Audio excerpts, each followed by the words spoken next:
खबर इस वक्त आपको बता दें, मथुरा में शाही ईदगाह के सर्वे के फैसले पर कांग्रेस पार्टी ने आपत्ति जाहिर कर दिया। यूपी कांग्रेस के नेता हैं शहनवाज आलम। कांग्रेस नेता ने सर्वे पर सवाल उठा दिए हैं। मथुरा की शाही ईदगाह मस्जिद के सर्वे पर सवाल उठाए हैं। कांग्रेस नेता ने कोर्ट के फैसले को संविधान विरोधी बता दिया है। संविधान विरोधी कि सर्वे नहीं होना चाहिए। यूपी कांग्रेस के नेता हैं शहनवाज आलम, जिन्होंने कहा है कि यह कोर्ट का फैसला संविधान विरोधी है, जो सर्वे कराने का फैसला दिया गया है कोर्ट की तरफ से। मेरे साथ विष्णु जैन है, सीनियर एडवोकेट हैं, डॉक्टर रिजवान अहमद हैं, दानिश कुरैशी हैं, मौलाना अली कादरी हैं और मेरे साथ कथावाचक देवकीनंदन ठाकुर जी भी हैं। मैं विष्णु जैन आपके पास आ रहा हूं। संविधान विरोधी, 1991 प्लेसेस ऑफ वर्शिप एक्ट विरोधी और 1968 के समझौते की वैलिडिटी को भी एक तरीके से ये तीन चीजों में ये कोर्ट का फैसला तोड़ता है। विष्णु जैन और दानिश कुरैशी ने जो कहा, देखिए सबसे बड़ी बात ये होती है कि अगर आप कोई नॉर्मल लॉजिक देते हैं तो बात तो लॉजिक पे समझ में आती है, पर जो कुतर्क होता है उसका तो कोई जवाब नहीं होता है। मैंने अभी सारी बातों से एक्सप्लेन किया कि किस आधार पे हमने 12 अक्टूबर 1968 के समझौते को चुनौती दी है, किस आधार पे और किस रिसर्च के आधार पे सबसे पहला केस हमने इसमें फाइल किया था और ये रिसर्च कोर्ट के सामने लेके गए थे कि जो 12 अक्टूबर 1968 का समझौता है ये गलत है।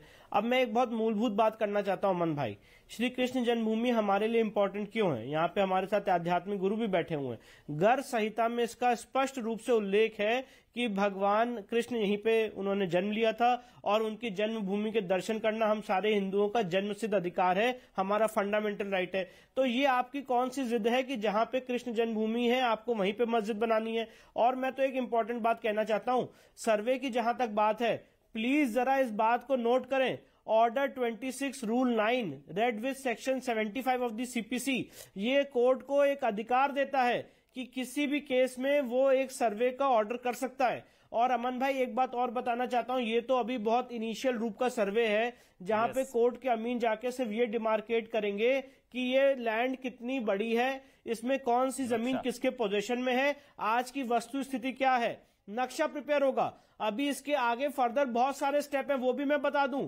दूसरा स्टेप है एडवोकेट कमिश्नर के सर्वे का, जिसमें वीडियोग्राफी और फोटोग्राफी होगी। तीसरा स्टेप है जीपीआर सर्वे का। चौथा स्टेप है एएसआई के द्वारा साइंटिफिक इन्वेस्टिगेशन का। और उसके बाद ये केस ओपन अप होगा जिसमें इश्यूज फ्रेम होंगे, एविडेंस लीड की जाएगी, सारे हिस्टोरिकल और डॉक्यूमेंट्री रिकॉर्ड्स कोर्ट के सामने हम रखेंगे।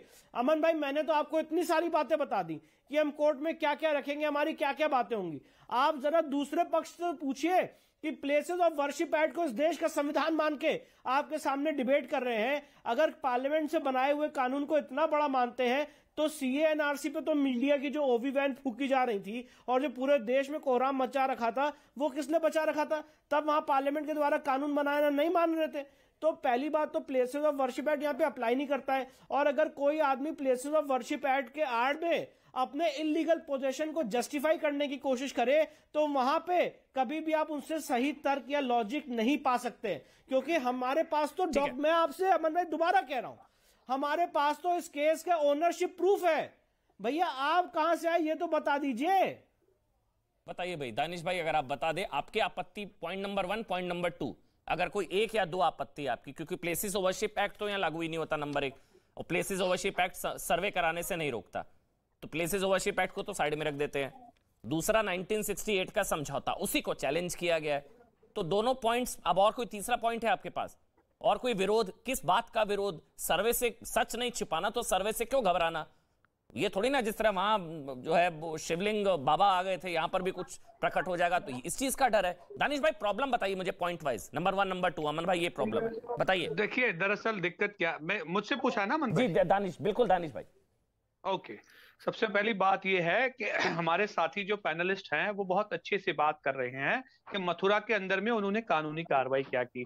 मैं तो उनसे यही पूछ रहा हूं कि बाबरी मस्जिद में जो फैसला आया, ठीक है, उसमें कोर्ट ने क्या कहा कि कोई भी पक्षकार ये साबित नहीं कर पाया कि भाई जन्मस्थान यहां पर है, उसके बावजूद भी दे दिया गया, तो आप रिटर्न कर दीजिए ना, उसको कोर्ट को ही मानिए। दूसरे नंबर की बात, जैसा कि साथी पैनलिस्ट जो कह रहे हैं कि भाई आप इतने बड़े पार्लियामेंट के बनाए हुए मैंने बीच में इतने बड़े की बात करें। एक मिनट दानिश, सॉरी एक मिनट दानिश, एक मिनट।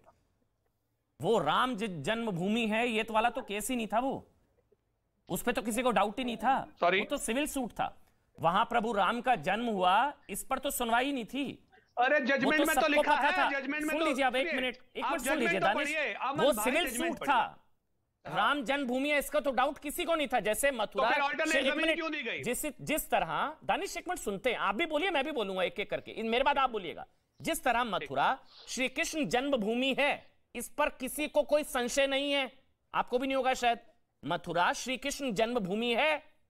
उसी तरह अयोध्या प्रभु राम जन्मभूमि थी, उस पर तो सुनवाई थी ही नहीं। वो तो था, वो सिविल सूट का मामला था, जमीन के मालिकाना अधिकार का मामला था। वो कहीं नहीं साबित हुआ कि वो प्रभु राम की जन्मभूमि नहीं है, साबित ही नहीं हो पाया, वो तो साबित ही नहीं करना था, वो तो फैक्ट था दानिश। फिर डॉक्टर रिजवान अहमद, मैं आपके पास आ रहा हूं। ओके, तो आप मुझे ये बताइए कि जब मैटर सिविल सूट और उसकी थी, वो तो बिल्कुल बात आपकी सही, फिर ऑल्टरनेट जमीन देने की क्यों जरूरत पड़ गई भाई, मुझे ये समझा दीजिए। वो किसने तो मांगी थी ऑल्टरनेट जमीन? वो तो दी गई, वहां से हटा के और दूसरी जगह जमीन दे दी कि आप यहाँ मस्जिद बना लीजिए, किसने मांगी थी? किसी ने नहीं। तो दिक्कत यही है कि आप यहाँ अभी बैठ के कानूनी बात जरूर कर रहे हैं, और जैसा कि विष्णु भाई कह रहे थे, हमारे भाई, अच्छा इसमें आपत्ति बता दीजिए, फिर मैं डॉक्टर रिजवान के पास जाऊंगा। चलिए मुझे 10 सेकंड और कंप्लीट करना है। नहीं, आप 1 मिनट बोलिए, 1 मिनट और बोलिए। मेरा सजेशन ये है कि वो केंद्र सरकार को लिख दे कि जब प्लेसेस ऑफ वर्शिप एक्ट की बात है, सीएनआरसी से उन्होंने कंपेयर किया, इस देश में बहुत सारे कानून ऐसे बने जिनके लिए जन आंदोलन हुए, खत्म भी हुए, कई कानून ऐसे थे जो सरकारों ने अपने आप खत्म कर लिए, कई कानून ऐसे थे जो अदालतों ने भी खत्म किए। खैर वो तो 2 नंबर की बात है, लेकिन मैं ये कहूंगा कि अगर उनको ऐसा लगता है कि भाई इस कानून को आधार बनाकर कोई पक्ष है जो है अपनी बात रख रहा है, तो कह दीजिए सरकार को खत्म कर दे प्लेसेस ऑफ वर्शिप, मामला खत्म हो जाएगा। मैं डॉक्टर रिजवान अहमद आपके पास आ रहा हूं। दानिश भाई, आप इसको बहुत प्लेन तरीके से आप समझिए, कोई आपके घर पर कब्जा कर ले तो आपके घर का मूल स्वरूप नहीं बदलेगा।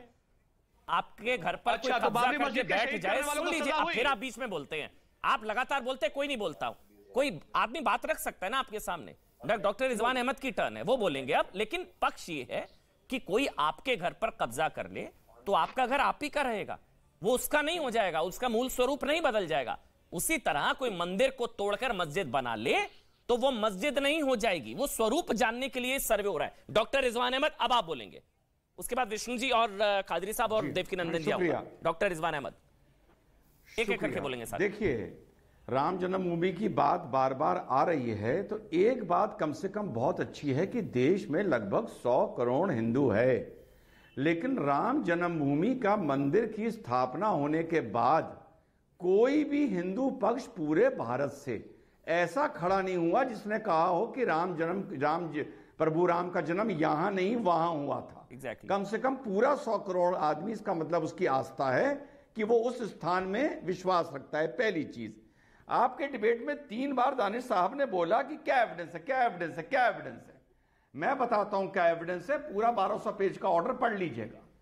ऑनरेबल सुप्रीम कोर्ट ने पहले आर्कियोलॉजिकल सर्वे का जिक्र करते हुए यह माना है कि उस स्थान पर नीचे मानव निर्मित मैन मेड चीजें एक बड़ी लार्ज क्वांटिटी में प्राप्त हुई हैं, जिससे पर वो मंदिर होना या राम जन्म भूमि होना स्थापित नहीं करती। सुन लीजिए वहां पर कोई एक, अरे सुन लो ना यार, बड़े दिखा दियो औकात, बीच में नहीं दिखा दियो औकात, नहीं बीच में नहीं, आ गए औकात पर, आ गए औकात पर, नहीं बीच में नहीं बोलेंगे, वो एक एक करके आ गए औकात पर, नहीं आ गए औकात पर। दानिश आपके बीच में नहीं बोले थे, रिजवान भाई, दानिश आपके बीच में नहीं बोले थे, दिखा दो, दानिश आपके बीच में नहीं बोले थे, बकवास कर रहे थे, बस ऐसे गलत गलत ऑडियो बंद।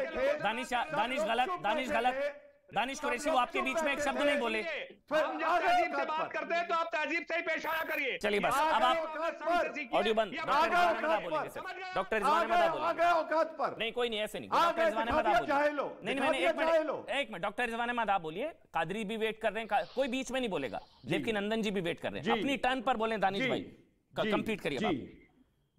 जी, वहां पर कोई ऐसा नहीं, एक प्लेट और एक चम्मच मिल गई, छोटे और बड़े मिला के 500 एविडेंस मिले, 40 के करीब पिलर मिले। पिलर, अगर मुसलमानों को यह साबित करना था कि ये उनकी जगह है तो साबित कर देते कि मस्जिद के नीचे जो जो बना था वो इस्लाम से ताल्लुक रखता था। एक बात तय हो गई कि जहां पर भी बाबरी मस्जिद जिस जमीन पर बनी थी वो राम जन्मभूमि थी या नहीं थी, लेकिन वो जमीन मुसलमानों की नहीं थी, वो किसी और की अमानत थी जिस पे मुसलमानों ने जबरदस्ती मस्जिद बनाई थी। दूसरी बात, तीसरी बात, अभी हमारे साहब बोल रहे थे कि मस्जिद अल्लाह का घर है और वो हमारे लिए बहुत जरूरी है। इनको ये बता दीजिए कि 1994 का इस्माइल फारूकी का ऑर्डर पढ़ लें। सुप्रीम कोर्ट बोल चुका है कि मस्जिद इस्लाम का इंटीग्रल पार्ट नहीं है। अपने नेता से पहले जाके कहो इस ऑर्डर को चैलेंज करें। दूसरी बात, अगर मस्जिद अल्लाह का घर है तो मस्जिद को लेकर तो मुसलमानों को और सेंसिटिव होना चाहिए कि कहीं भी गलती हो जाए मस्जिद को लेकर भूल से भी भूल नहीं होनी चाहिए। और अगर मस्जिद अल्लाह का घर है तो जो स्टेशनों पर, पार्कों पर, सड़कों पर तुम नमाज पढ़ते हो कि बोलो कि वो नमाज मकरूह है और नमाज सिर्फ अल्लाह के घर में ही पढ़ी जा सकती है। विष्णु